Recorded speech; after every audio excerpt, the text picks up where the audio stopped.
Aktivis lingkungan Akar Bumi Indonesia dan Aliansi Jurnalis Independen Kota Batam mengadakan diskusi bertajuk Kaleidoskop Kerusakan Lingkungan Kepulauan Riau 2025. Selain menyajikan catatan tahunan kerusakan lingkungan, kegiatan ini diharapkan dapat menguatkan kolaborasi antar lembaga masyarakat, sipil, dan media dalam isu lingkungan. Buli itu tidak mengaku bahwa pasir yang digunakan untuk sunblasting itu dari silika. Lantas kami minta.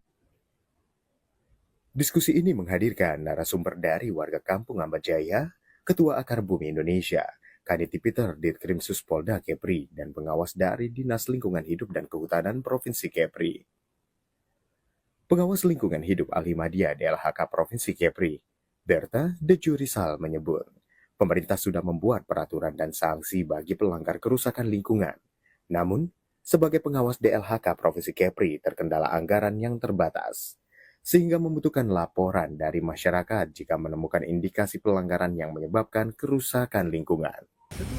Jadi kalau kami kadang ada keterbatasan, salah satu adalah anggaran.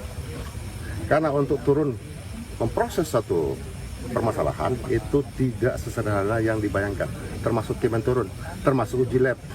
Ya, alhamdulillah sekarang ada lagi keluar Permen LHK 14. Jika tidak laksanakan, maka diberikan denda. Jadi sebenarnya pemerintah sudah mengatur. Sekarang masalahnya di lapangan kami ada keterbatasan. Saya wilayah kerja saya sampai ke Natuna loh. Sementara perusahaan banyak. Nah inilah kami mohon harap peran masyarakat viralkan, ya, viralkan sehingga kita tahu dan pimpinan respect turun. Founder Akar Bumi Indonesia, Hendrik Hermawan menyebut, ada 18 kasus kerusakan lingkungan yang mereka laporkan selama tahun 2025. Menurutnya, kepedulian masyarakat dan peran media sangat diperlukan untuk menekan kasus pelanggaran kerusakan lingkungan. Salah satu atau beberapa hal ya yang menyebabkan tingginya kerusakan lingkungan adalah ketidakpedulian masyarakat, rendahnya partisipasi, dan yang kedua adalah penegakan hukum yang lemah, dan yang ketiga adalah kebijakan anggaran. Jadi penting sekali bagaimana kita melihat visi daripada pemimpin daerah itu akan kelihatan dari berapa anggaran untuk ke lingkungan hidupnya. Sehingga apa? Karena kita harus tahu bahwa di Kepulauan Riau ini kerusakan lingkungan itu linear dengan kehidupan nelayan.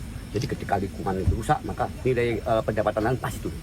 Jadi teman-teman semuanya bahwa kondisi Kepulauan Riau ini sangat rentan di tengah era climate change, ya, ada kenaikan permukaan air laut, kemudian itu juga menyebabkan nelayan juga ada anomali-anomali alam yang menyebabkan kerugian nelayan terhadap pendapatannya.